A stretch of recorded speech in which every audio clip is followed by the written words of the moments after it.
self-care tips. I am Irene Joroge. Oh, the wonders of green tea. Green tea is one of the most beneficial drinks you can have. It is not only healthy, it also gives you a boost in terms of energy, and it's good for age management and also for your skin. Now, green tea is an acquired taste, but the more you drink it, the more you come to appreciate its unique flavor. Talking of flavor, it is rich in flavonoids, which are very good antioxidants. They help to actually prevent cancer and even tooth decay. Having a cup of green tea every day will boost your health, and the best way to drink it is without any milk, although you can add some lemon to it, or if you need that sweetness, a little bit of honey. It's taken 30 minutes before breakfast, before you take any other tea with milk. Have your green tea today, and this has been a self-care moment.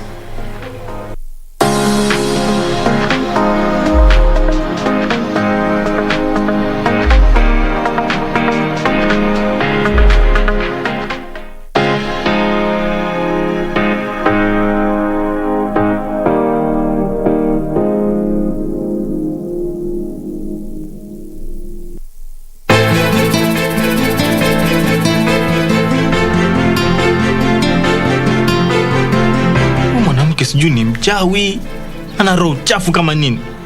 And your dad? What about him? Does he show you that he likes you? My dad loves me. Ungekuwa umejishughulisha na maisha yako hatungefika hapa. Nyota wako yuko salama. You look so surprised to see me. It's here, I'm shocked. Hausi ni mambo ya kawaida, mwisho atanyooka. Kwangu sina muda. Wakati unayoona.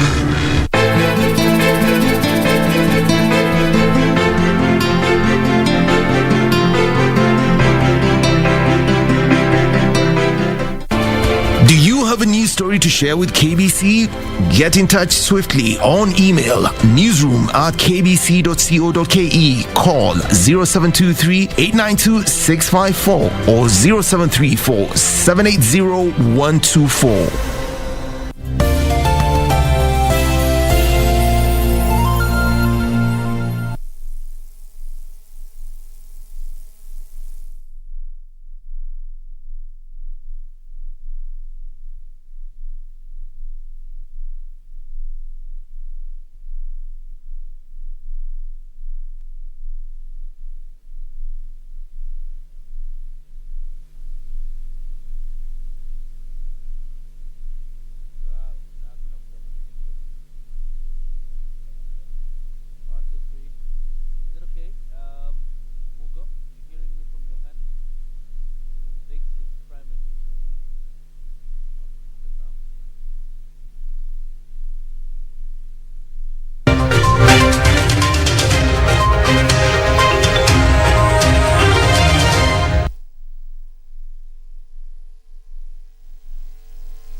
Monday, the 18th of October, 2021. You're in time for KBC Prime Edition. Good evening. My name is Mboya. My name is Purity Museo. We have a comprehensive bulletin tonight that includes business news and sports, plus preparations ahead of Masujaa Day celebrations. And it's all systems go. Our man on the ground, JJ Kuria, will be joining us a little later on in this live broadcast. But first things first, tonight, Prime Stories. Na mimi sina shaka mwaka ujao wakulima wetu wa majani chai haswa tena watakuwa wanasherehekea bei ambayo hawajawahi kuiona kutoka wakati tulianza kupanda majani chai katika taifa letu la Kenya. Political accountability. President Kenyatta asks leaders to answer to their call. Ali campaigns frenzy. Deputy President William Ruto and ODM leader Raila Odinga on party blueprints. We reject in totality the proposal by CRA that recommends a non-increment of the county equitable share, which is 370 billion. We want more funds. County chiefs just won't give up.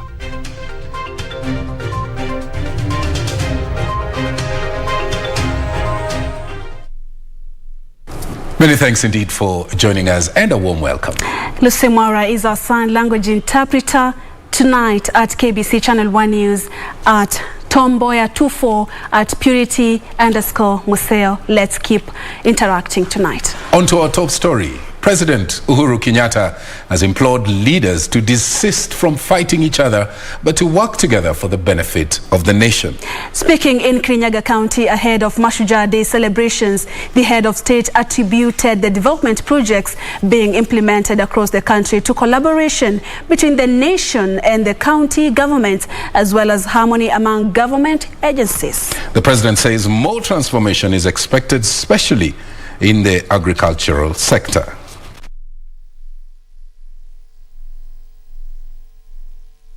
Na mambo mengi ambaye tuliweza kujadiliana pamoja, na ambaye tunamshukuru Mwenyezi Mungu kwa kutupatia uwezo wa kuweza kuyatimiza. Na tumeweza kuyatimiza kwa sababu ya amani ambayo tumekuwa nayo, kwa sababu ya vile tumeshirikiana kama viongozi kuhakikisha ya kwamba tumebadilisha maisha ya wananchi, sio tu wa Kirinyaga, lakini wananchi wa Jamhuri yetu ya Kenya. Na hayo yawezekana tu watu wakiwa pamoja, na siasa zetu zikiwa siasa bora, siasa za kujenga, sio siasa za kubomoa na kuchafua. Tunataka kuendelea kuhimiza mambo yetu ya kilimo, kuhakikisha pia mapato ya ukulima yaweze kuendelea kupanda. Mimi sina shaka ya kwamba tukisonga mbele hata mwaka ujao, mimi natarajia ya kwamba haswa tunaona vile bei ya majani ya kahawa inaendelea, na mimi sina shaka mwaka ujao wakulima wetu wa majani chai haswa tena watakuwa wanasherehekea bei ambayo hawajawahi kuiona kutoka wakati tulianza kupanda majani chai katika taifa letu la Kenya.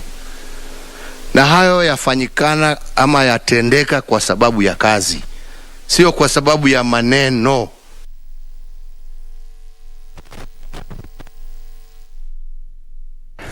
Well, in 2010, Kenyans voted for a new constitution heralding a new era in the country.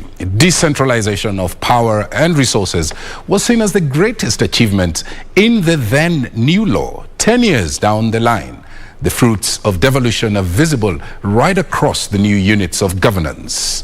In Kirinyaga County, for instance, our reporter JJ Kuria spoke to the area governor Guru and a section of residents whose sentiments speak volumes of transformation and the new constitutional dispensation.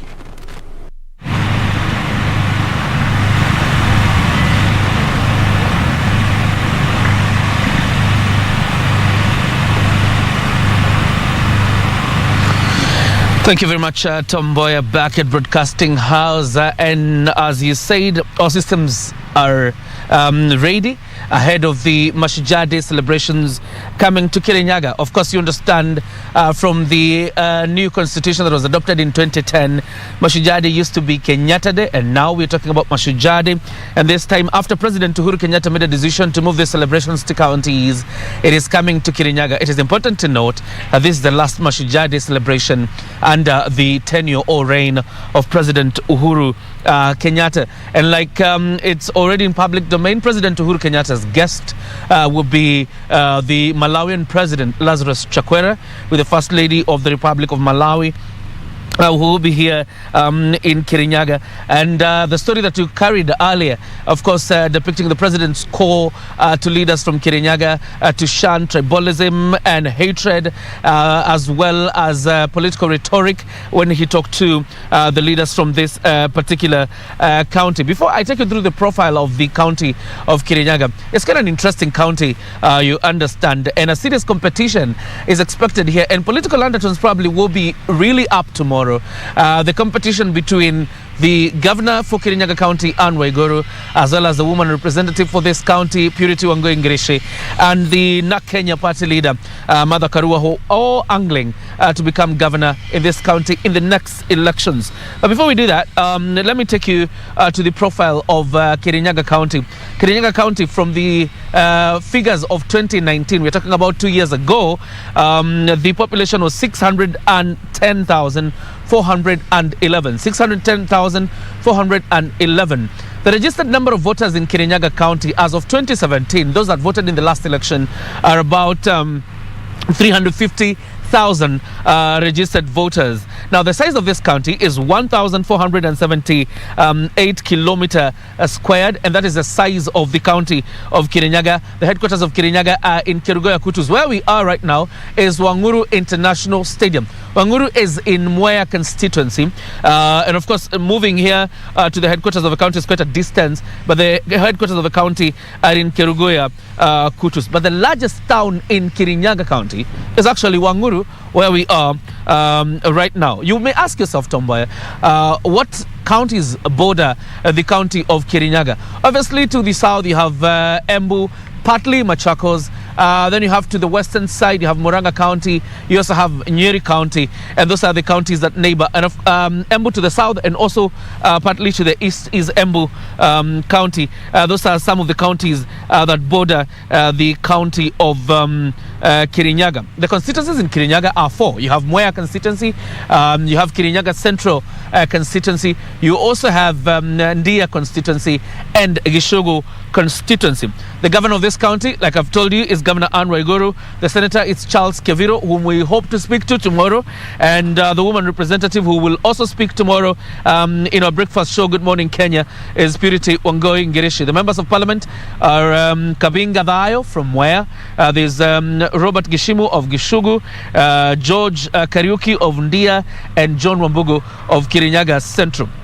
Very quickly, before I introduce an interview of Governor Anne Waiguru earlier, the freedom heroes from this county. It's quite important, Mboya, to note the number of women that participated in the fight for independence in this county. And you're talking about the freedom fighters in Mau Mau. Some of the generals, General Kasam Njogu, General Matene, General Kiambati, General Shui Wamararo, those are men. But let me take you very quickly through a list of ladies who participated in this entire process. And you find quite an interesting number.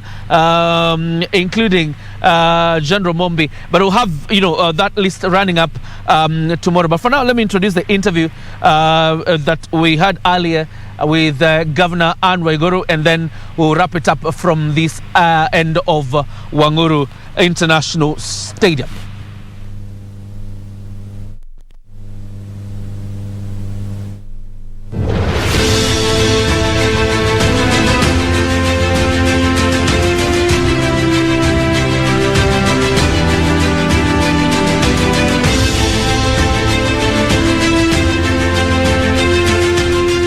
Mimi kama gavana wa Kirinyaga County ningependa kwa niaba ya wakazi wote wa Kirinyaga kukaribisha sana nyinyi wote katika sherehe hii ya Masujaa Day.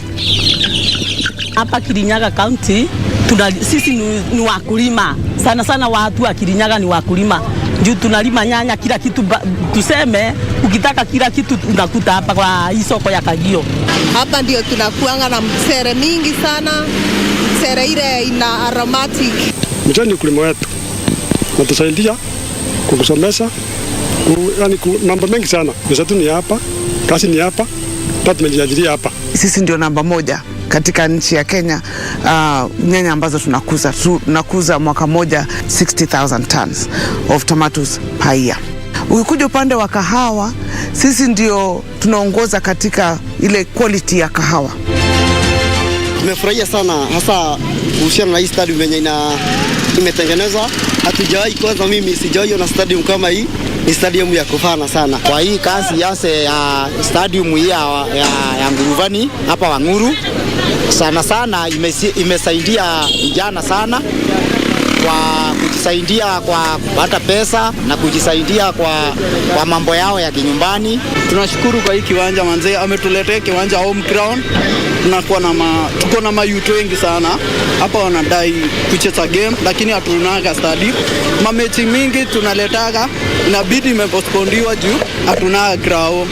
Tunashukuru kwa hii ground na tunamwambia gavana Uhuru Kenyatta yenyewe ashikilie hapo. Ukiangalia kama sasa serikali kuu inatengeneza hii highway ambayo inatoka kule Keno inakuja mpaka Marwa kule Nyeri, na highway hiyo 40 kilometers urefu ule mkubwa kabisa uko Kirinyaga. Barabara huku Kirinyaga zimekuwa mingi sana za lami. Ukienda uwezi enda kutembea kilomita kama 2 uko hujapata barabara ya lami. Majia ambayo tulikuwa tunaendea kama sisi watu wa bodaboda imetengenezwa sasa. Tumefurahi kwa sababu njia siko sawa. Tulikuwa kwa matope sana na hii ni sawa. Kwa shedi kwa matope hakuna. Tangu igoro watujenge na tuwekee mataa, saa tunavuka hata saa 3 hata saa 4. Na customer hata wanakuja hawagopi giza. Kwa vile hata kimulika mwizi iko nini iko tuko safi kabisa. Katika hospitali tumepata faida kwa sababu hospitali ya Kirugoya ambayo imejengwa sasa, hatujui ni wapi imekuwa kama hii. Hii ni kubwa kabisa na tumefurahia. Gavana wa Igoro amefanya mzuri kutujengea hiyo hospitali ikawa smart, na hata tunafurahia tukipeleka wagonjwa huko tunaona ni kitu smart. Wagonjwa wetu wanawekwa mzuri, kitanda inapanguzwa, inatandikwa mzuri, wale wako wanaonekana wanakuanga wakitengeneza wagonjwa mzuri. Hakukuanga na place car za ndawa hivi, madoko walikuwa na goma here now and then, lakini saa hii ndawa iko sawa. We are just waiting for those machine ni venye zikuje zitusaidie sisi wakaji wa Kirinyaga. Na ukiangalia hiyo hospitali itakuwa na HDU, hatukukuwa na HDU mbeleni. Itakuwa na ICU, hatukukuwa na ICU. Itakuwa na oncology department ambayo inaangalia maneno ya kansa, hatukukuwa. Hata sasa hivi hatuna. Watu hapa Kirinyaga na nchi yote nimewakaribisha Mboya, mkuja tusherekee Masujaa. Nasikia tu nimepatiwa heshima kubwa sana Kirinyaga kwa Masujaa ndiye kuingia hapa Kirinyaga. Nafurahia hiyo Masujaa, nilisaa hiyo siku mtoto na atakuwa hata yeye akifurahia. Nilimwambia hiyo siku awe akikula kitu hata kiwa ni nyama akule, sababu hiyo siku ni yake. Wakaji wa Kirinyaga tunajivunia Kirinyaga, mbele twasonga, maendeleo Kirinyaga rising up. Na kwa uguo nitwamunyita ugeni, andu ma biashara ya Kagio nitwendagia nyanya ni indo nyingi muno, nitwamunyita ugeni. Karibuni nyinyi nyote siku ya Masujaa Day. Ukai Kirinyaga mwionere maundu maria mekuo maajabu.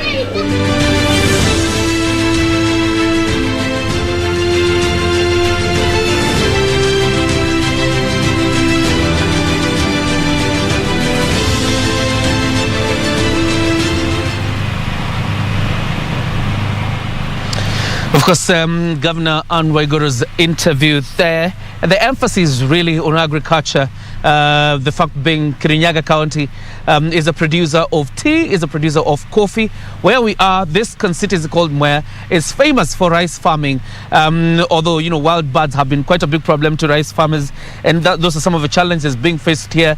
But Kirinyaga County is a producer of tea, coffee, rice and a bit of avocados. If you look at Governor Waigoro's raid, and you've had her reiterate there about her wins in the health sector, but one of her major challenges really have been the management of the health function, because the Kirinyaga District or the Kirinyaga Referral Hospital at some point last year was facing major problems leading to the firing of nurses and doctors, and that was one of the issues that led to her impeachment in the Senate last year. We want to wrap it from here, but to tell you the preparations are in top gear. As you can see, the stadium is ready. This work has taken quite a few months. The person in charge, PS Interior Karanja Kebicha, quite a fantastic job done here. Wanguru International Stadium is ready to host Kenyans. Obviously with the COVID-19 restrictions, not so many people will be able to attend, and you can see with the arrangements of seats how social distancing has been enforced, but the number of Kenyans who make it to this stadium will be allowed in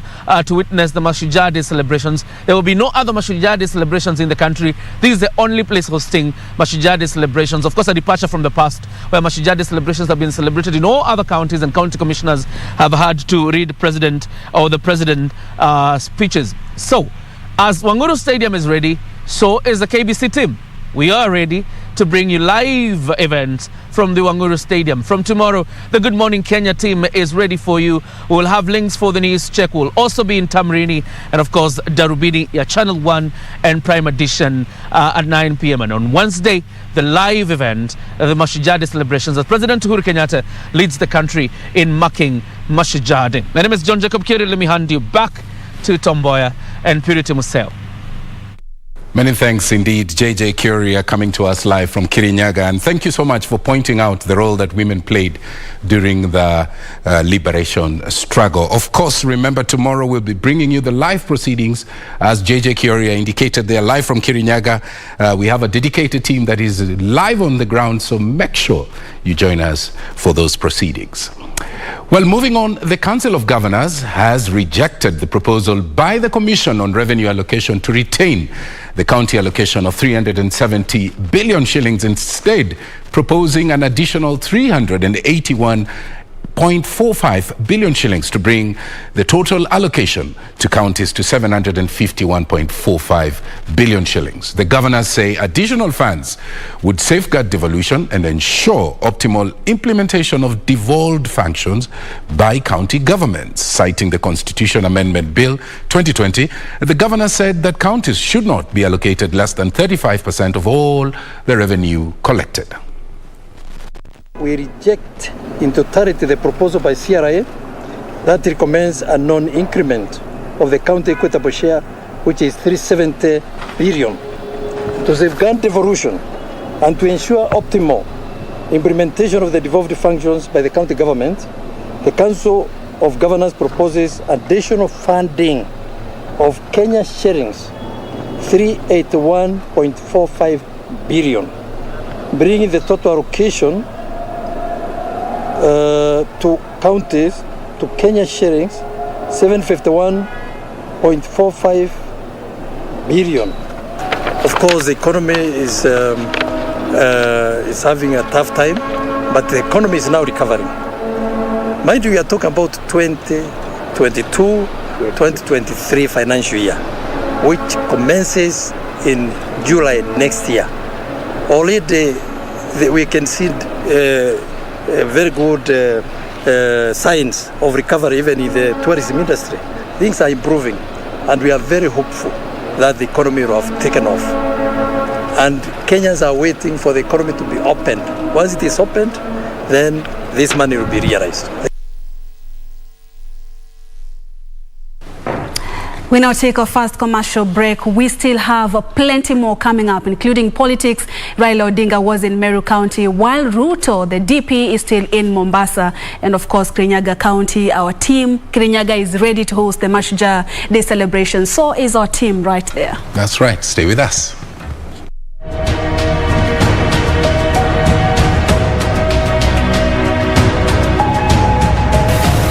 Usikubali kwa watu kuchafua serikali, na usikubali kwa serikali aende kando. Ikiwa kama unaona sisi tuko na kasoro, sema wasi. Hapana kaa kimya. Utasema tu kwa sauti ya wale watu wenu ambao iko katika parliament. Kwa maana ikiwa kama wewe yuko kwa kiwanjani ya mpira, kama wewe unacheza, unadhani wewe ndio unajua kushinda watu wote? Si iko watu wengine huko nje ambao wanasema kwa nini hapa napiga kule? Kwa nini yeye hapa napiga kule? Kwa hivyo ukitiwaambia ati jaribu kuangalia kule na kule na kule, tena ufanye umoja, hii ndio tutasaidia.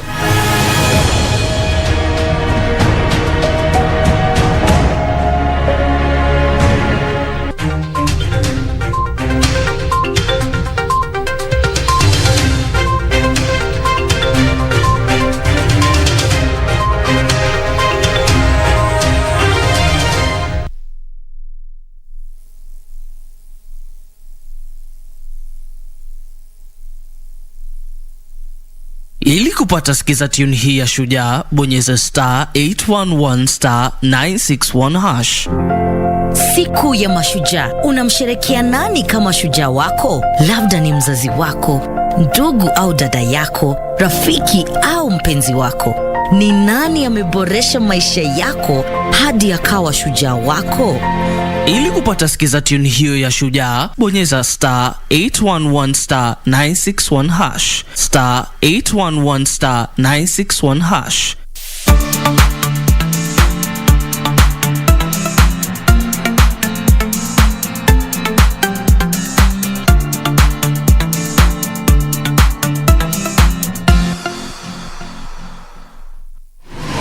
Log on to the KBC website at www.kbc.co.ke to get the latest breaking news, entertainment, sports, politics, lifestyle or business trends from Kenya and around the world. Never miss new episodes from your favorite TV shows, reruns and movies. Just stream online or watch live on your YouTube channel at KBC Channel 1 TV shows. For the day's biggest stories, trustworthy news and family entertainment, log on to KBC Channel 1. Watch what you want anytime, anywhere.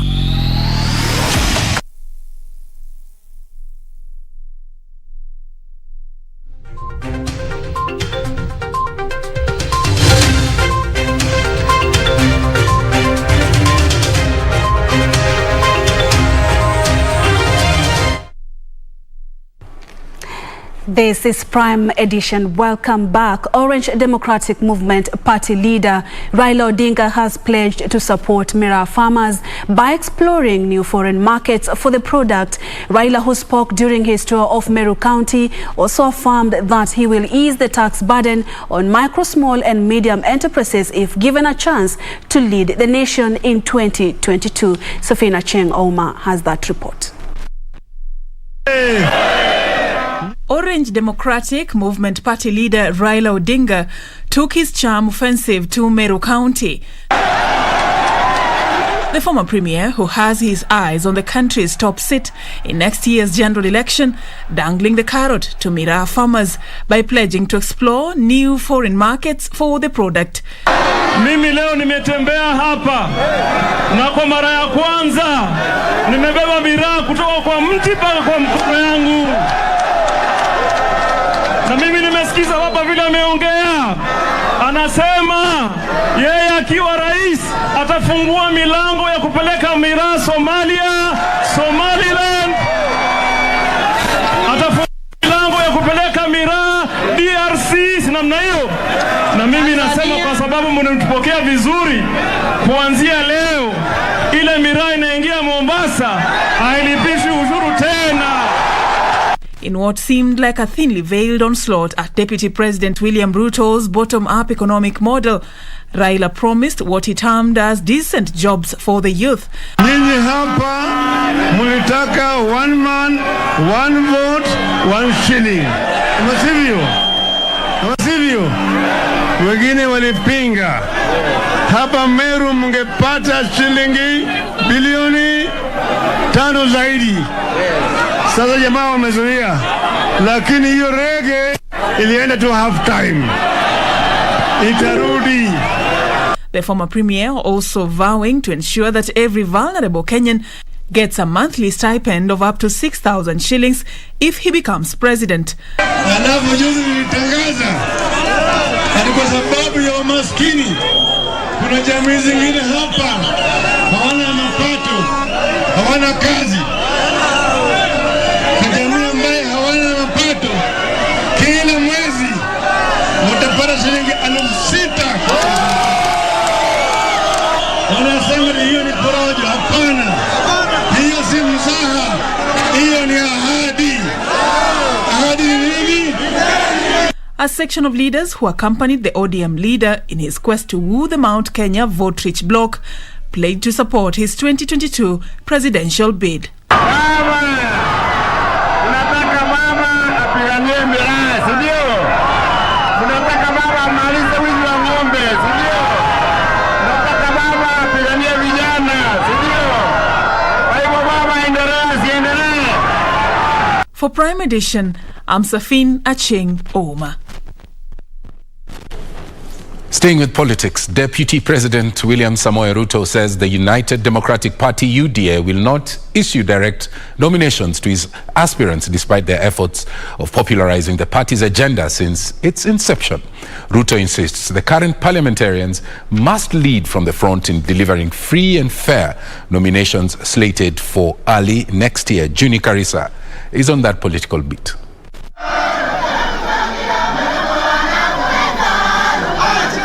The fifth day of the Deputy President William Ruto's charm offensive tour at the Coast region saw him hold a consultative meeting with over 300 UDA aspirants drawn from Mombasa and Kwale counties. It is here that the DP reassured the delegates that the party will not issue direct nominations in the forthcoming nominations slated for early next year, even to current legislators. There is nobody who will be given a free ride. There is no direct nomination going to nobody unless we have only one candidate. He further warned candidates using aggressive politics to popularize their bids of dire consequences. Violence will never be part of the modus operandi of this party. We want reason, not force.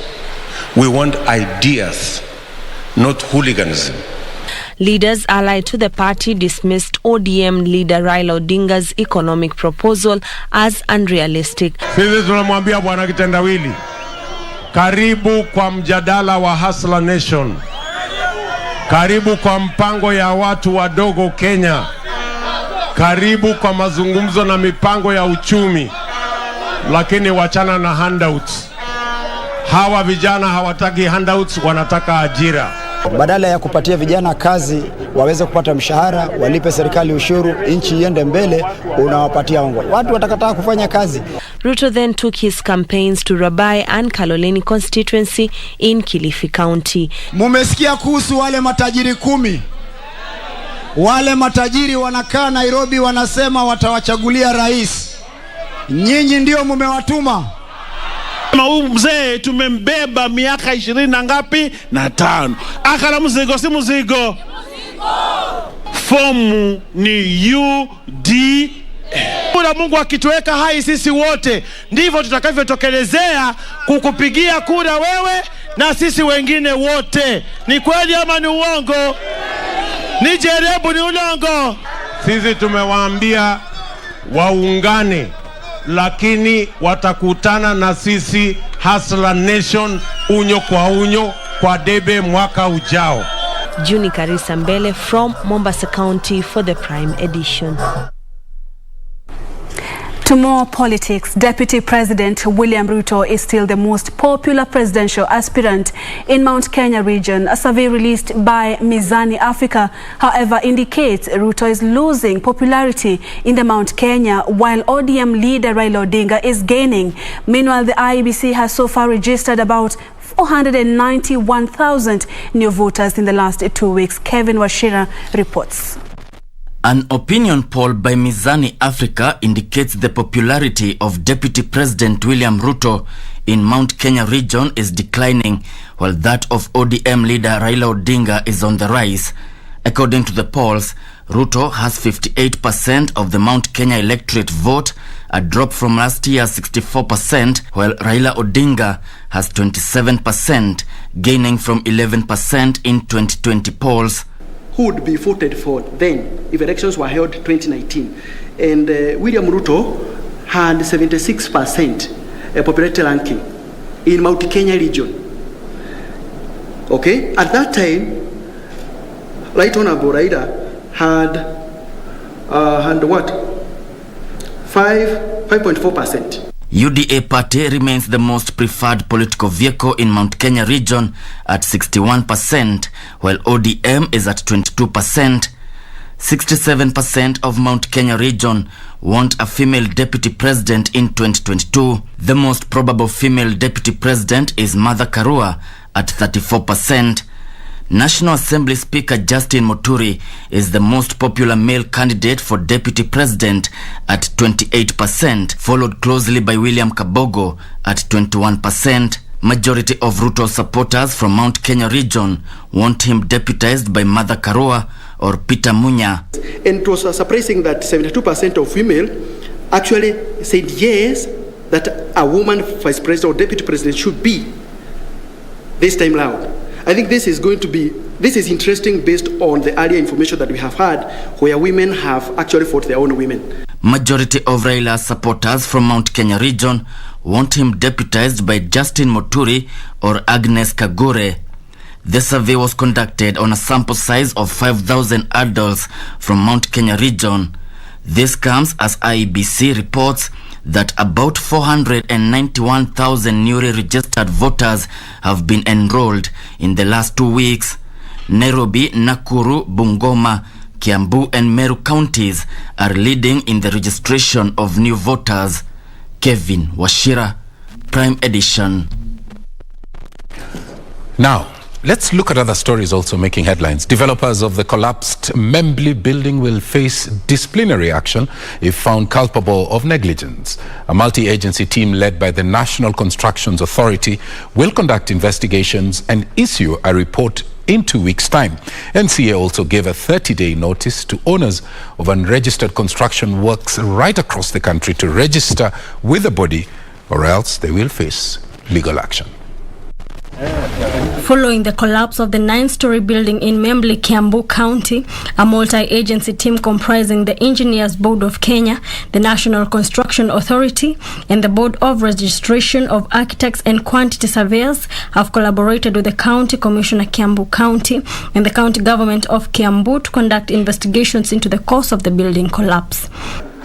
We are giving 30 days notice for those developments that are currently ongoing and have not complied or have been suspended for one reason or another for non-compliance, to ensure that they regularize the compliance and ensure those projects are registered, so that as a country we have a safe and quality built environment. If found to be in contravention of the building code, the developers of the building will face sanctions.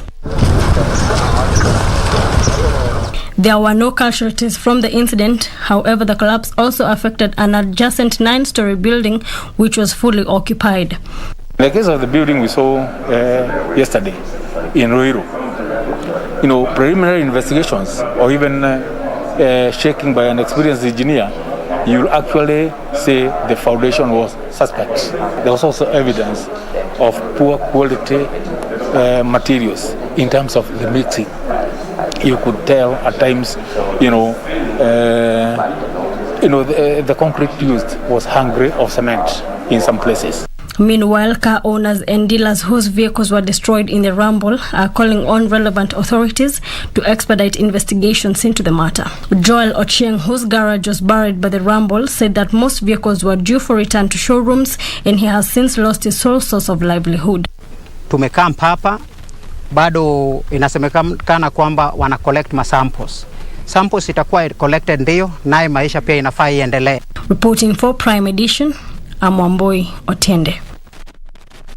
33 people tested positive for coronavirus from a sample size of 3,550 tested in the last 24 hours. The country's positivity rate is at 0.9%. Total confirmed cases now stand at 252,066, with 2,642,637 tested so far.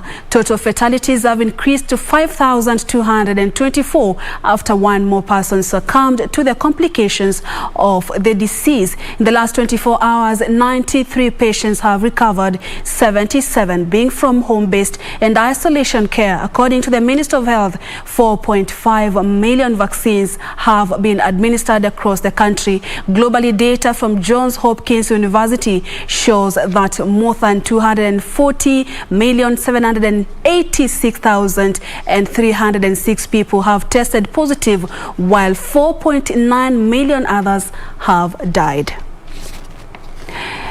In other news, the hearing of the Aror and Kirinyaga case failed to kick off Monday after the Director of Public Prosecutions filed an application seeking to consolidate cases involving former Treasury Cabinet Secretary Henry Rotich and that of former Kerio Valley Development Authority Chairperson David Kimasop. Chief Magistrate Lawrence Mugambi directed the defense to file responses in 3 days. The DPP is expected to respond in 3 days before the case comes up for mention on the 26th of October. Sarafina Robi has more details.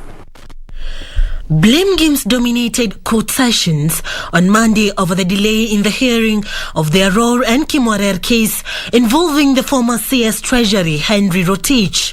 19 months later, on 11th of May 2019, we were asked to take plea again on another amended charge. The DPP has not and is not applying for any adjournment, and everything that the DPP is doing, Your Honor, including this application for consolidation, is designed instead to make these matters proceed as quickly as possible. This is after the Director of Public Prosecution filed an application seeking to consolidate two cases. The defense, who was served with the application on Thursday last week, opposed the application, saying the charge sheet had been amended more than 3 times. The DPP, however, opposed reasons to delay the case, saying the application was triggered by the accused, who sought a review of the case. The process was triggered by the application of the accused persons themselves, requesting the DPP to review their cases, especially in light of their offer to turn into prosecution witnesses. Chief Magistrate Lawrence Mugambi directed the defense to file responses in 3 days. The DPP was directed to respond to them in 3 days. The nature of this application is that the hearing of this case cannot proceed today before the application is determined, hence today's hearing cannot be possible. The case will be mentioned on the 26th of October. For Prime Edition, I'm Sarafina Robi.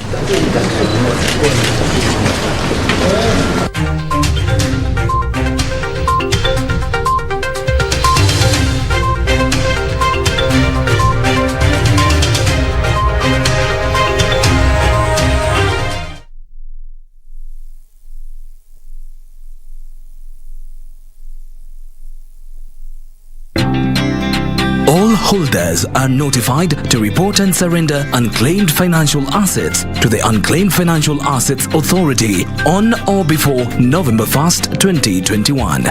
It is now easier to report and surrender. Visit www.holders.ufaa.go.ke and get started. Beat the November 1st, 2021 deadline. It's your turn. Pass the baton. Unclaimed Financial Assets Authority. Receive, safeguard, reunite.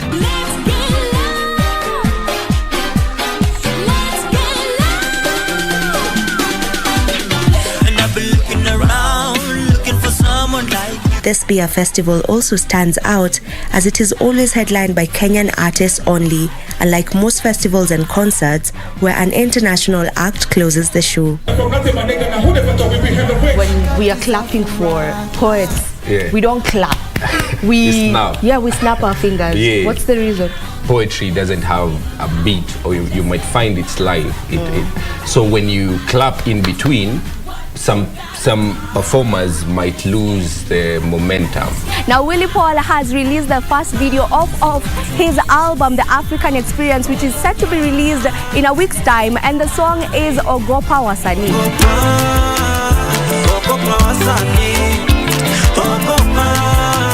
And guess what? Passion is passion. He has gone back to the studio and he has given us such a beautiful song that is really, really emotional. The song is Manifest, featuring Mviri the storyteller.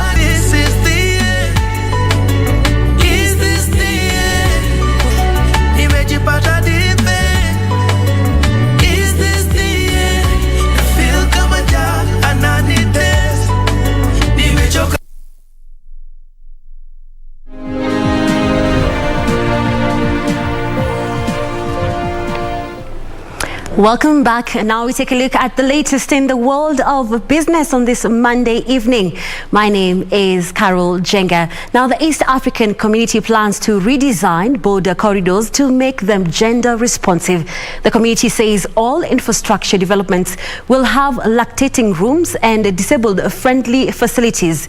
EAC Principal Secretary Dr. Kevit Desai says this is expected to deepen intra-regional trade by creating an inclusive society.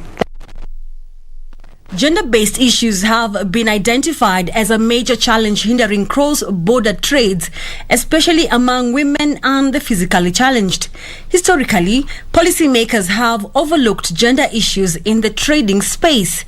The State Department for EAC says it has taken measures to design gender-responsive cross-border trade programs across the region. Women really lead the trade cycles, and it's this profound capacity that exists within them by way of their business acumen, their ability to take challenge, the ability to build relations. The programs, which include infrastructure upgrades and capacity development of traders, aims at enhancing market accessibility for small and medium enterprises involved in the informal cross-border trade. The targeted border points that will be upgraded include Namanga, Busia, Isebania, Taita Taveta, Lunga Lunga and Malaba border. As the East African community, we need to realize the cost of potential and the lost potential by promoting the highest level of intra-trade, which currently stands at only 15%. EAC Principal Secretary Dr. Kevit Desai says collaborative efforts with private stakeholders will be key to fast-track the implementation of the program. As there are multiple stakeholders and actors in this field, to make the relevant decisions towards this cause of promoting greater transformation by way of cross-border traders and in particular women has made a profound... So this cry for inclusivity of the different interests, including community interests, including the marginalized communities and so on. Women cross-border traders have also been urged to take advantage of the available e-commerce platforms for increased volumes and value in trade transactions.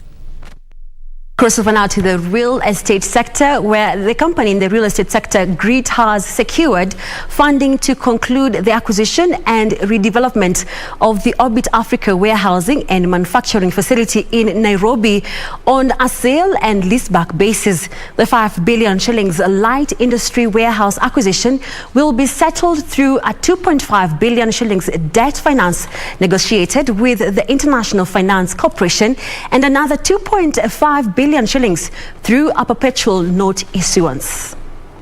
The real estate commercial office sector recorded an average rental yield of 6.9%, representing a 0.1 percentage point decline from 7% recorded in the financial year 2020 and 0.3 percentage points decline from 7.2% recorded in the third quarter of 2020. This according to statistics by Centum Investments.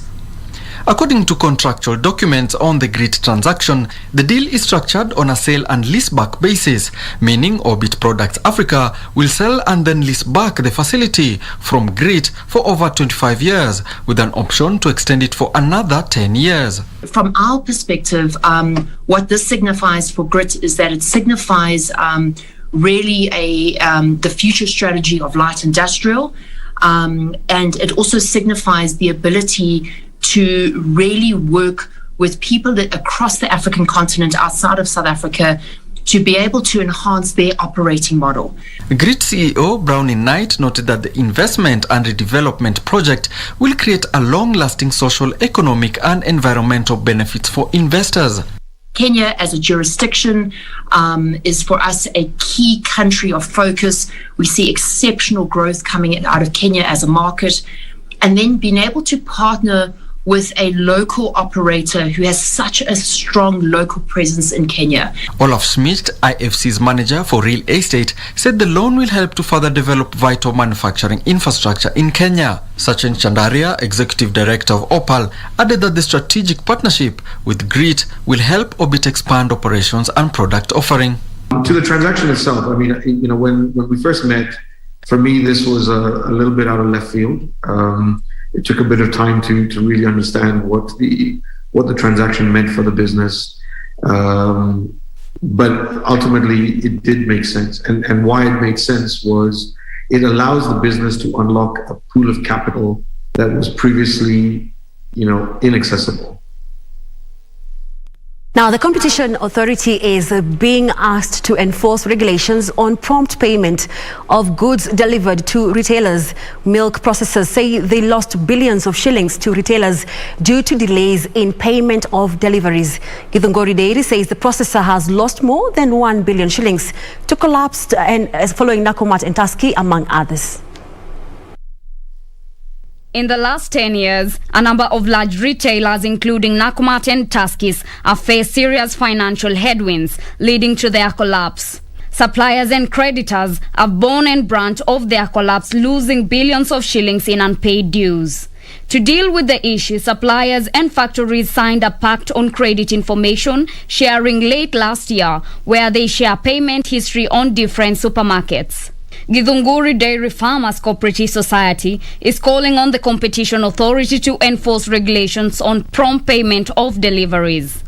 Mwaka ile ingine tulikuwa na 83 million liters na mwaka huyu uliisha tulikuwa na 81 million liters. Kwa hivyo ni around 2 million. Na hiyo upungufu imepatikana juu ya hizo shida. Hizo shida ya kukosa raw materials ya kutengeneza daily meal mzuri, vitu kuwa bei kali, production cost imeenda juu sana. Na vile mafuta inaendelea ikiongezwa na stima vile inaendelea ikiongezwa, ndio shida inakuwa mingi. Production cost ikienda juu sana, naye ile pesa inabaki ndio tulipe mkulima inakuwa kidogo. Githunguri Dairy Chair George Kinothia says retailers should be compelled to pay for deliveries within 7 days. Funga na 8.1 billion hiyo ni turnover. Na mwaka huo mwingine ilikuwa 7.6 billion. Kwa hivyo hata kukiwa na shida turnover imeongezeka kidogo. Ile kitu ilipungua hiyo mwaka ni maziwa. Because maziwa ilikuwa mwaka ile mwingine ilikuwa 83 million liters.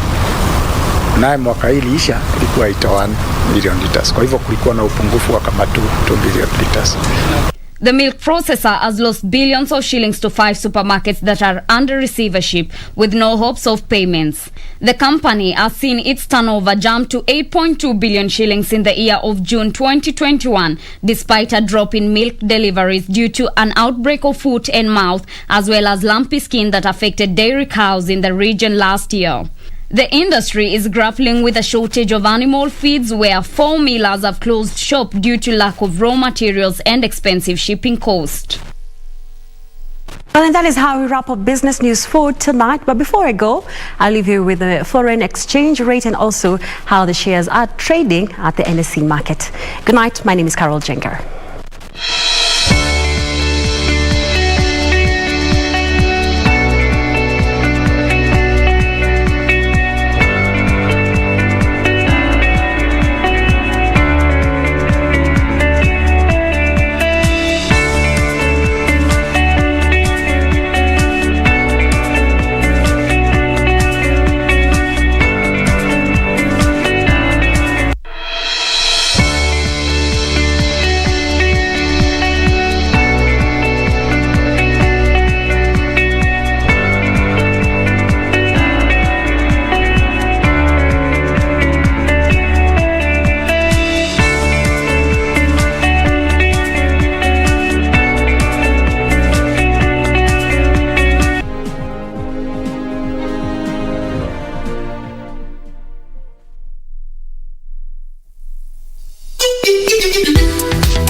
wake sijui ni mchawi, ana roho chafu kama nini.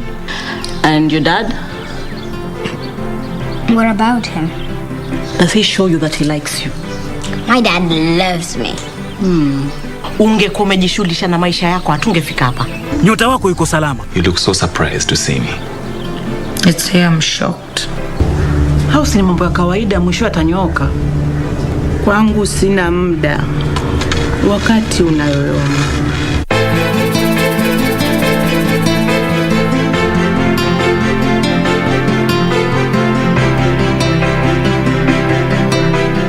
It has never been rosy for me.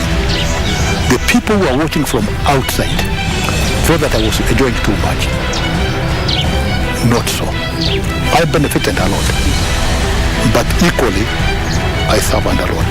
How is it like working for the president almost around the clock? Join me, Kamche Menza, this Tuesday and Wednesday as I engage Lin Jiru, who worked for the founding father President Jomo Kenyatta and later President Moi.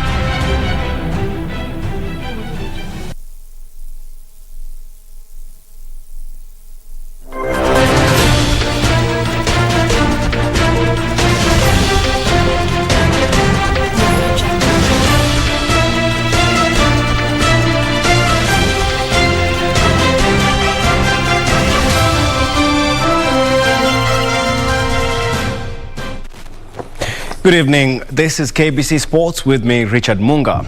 Now, Harambee Starlets will miss the services of Captain Dorcas Shikobe, defender Ruth Ngotsi, and forward Mona Halima Adam when they take on South Sudan's Bright Starlets in the upcoming Africa Women Cup of Nations on Wednesday, with the return leg, of course, being slated for this weekend. Both games will be staged at the Nyayo National Stadium after the Bright Starlets opted to host their return leg in Nairobi rather than Juba in South Sudan. Harambee Starlets, under the tutelage of Charles Okere, have been in camp since early this month as they aim to qualify for the Africa Women Cup of Nations for the second time and ultimately earn a slot in the 2023 FIFA Women World Cup that will be co-hosted by New Zealand and Australia. On the other hand, South Sudan's Bright Starlets have been in camp for the last 9 days after arriving from South Africa, where they participated in this year's COSAFA Championships. The team, that is coached by South African Shalane Boysen, assisted by Kenya's Florence Atiambo, is banking on the experience gained from COSAFA to upset Kenya. Them, it's more about, just playing games. And I think the more we play, the better we will become. But for us, it is about making sure that we take the right steps in the right direction. And we've made huge strides at COSAFA. And so now it's just about making sure teams know that when they play up against us, it's not going to be easy. We will fight till the last minute. And we've shown that at COSAFA. And I think the teams are starting to take notice. Although we are a young and very inexperienced team, we are fighting for everything. Well, now, meanwhile, the national boxing team, hit squad, will leave the country on Thursday ahead of the World Boxing Championships in Belgrade, Serbia. The global showpiece is slated for October 23rd until November 6th. 2015 Africa Boxing Championship lightweight gold medalist Nico Koth and Africa Zone 3 super heavyweight gold medalist Elia Joey will lead a squad of 13 boxers to the World Boxing Championship. Flyweight David Karanja, bantamweight Shafi Bakari, featherweight Martin Odor, light welterweight Victor Otiambo, welterweight Joseph Shigali, and little middleweight Boniface Mugunde are also in the Kenyan team. Martin Maina will be the only boxer making his debut in the national team. Sasa tunashukuru, manake hakuna injury yoyote kwa wachezaji. Nafikiri sasa tuko katika position ambayo kwamba tunafanya polishing, movements na speed works, speed back drills, za speed pad drills za speed, ili kutuwezesha tuwe tayari kabisa kwa mashindano ambayo yataanza tarehe 24. Hizi imekuwa kila siku tunaona kitu mpya. Tunashukuru sana KFK kwa kutupatia morale, na tena nashukuru Mungu kwa kutulinda kila wakati katika mazoezi. Imekuwa ngumu, lakini Mwenyezi Mungu ako nasi, tunapata kila kitu tunachukua. Also, Nairobi Traffic Police Commander Joshua Mukata has today announced road closures for this year's physical Nairobi Marathon that is set for the 31st of October 2021. The physical marathon will be limited to 2,500 elite runners from Kenya and other key countries such as Uganda and Ethiopia, and will be held on the Southern Bypass route. Speaking at the press briefing held in Carnival today, the head of Marathon, Peter Gitau, called on athletes to show up in large numbers to participate in the coming event, but also stated that the physical marathon will be limited only for 2,500 athletes. COVID is still with us, as we know, and we've taken a lot of input from these two ministries and their representatives on how to make sure that this year's event is not only successful but also safe. Gitau also stated that they will hold their first ever virtual marathon, which will be held from 25th of October to 31st of October this year. In order to allow safety provision for the runners, Nairobi Traffic Police Commander in charge Joshua Mukata stated that the Nairobi Traffic Department has designed an elaborate road closure diversion schedules that will see traffic to and out of the Southern Bypass diverted to alternative roads between 12 noon and 1 p.m. on 31st of October this year. Unlike other years, Standard Chartered Marathon was being performed along Uhuru Highway. But this time around, the event is taking place along Southern Bypass. I want first of all to appreciate and thank the designers who made that choice to Southern Bypass to avoid Nairobi Expressway construction, which is ongoing along where this event was being performed during the previous years. All interchanges to the Southern Bypass will be closed, with the Dagoretti interchange partially closed. The start and finishing point will be at the Carnival grounds and will feature different race categories, namely 10 kilometers, 21 kilometers, 21 kilometers wheelchair race, 42 kilometers and 42 kilometers corporate relay. Daniel Mwendwa for Prime.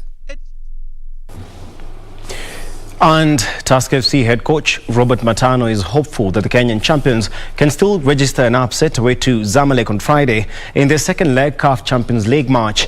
The Egyptians earned a first leg advantage in their first round clash after beating host Tusker 1-0 at the Nyayo Stadium. Here's a look at some of the results from an action-packed Champions League and Confederation Cup weekend.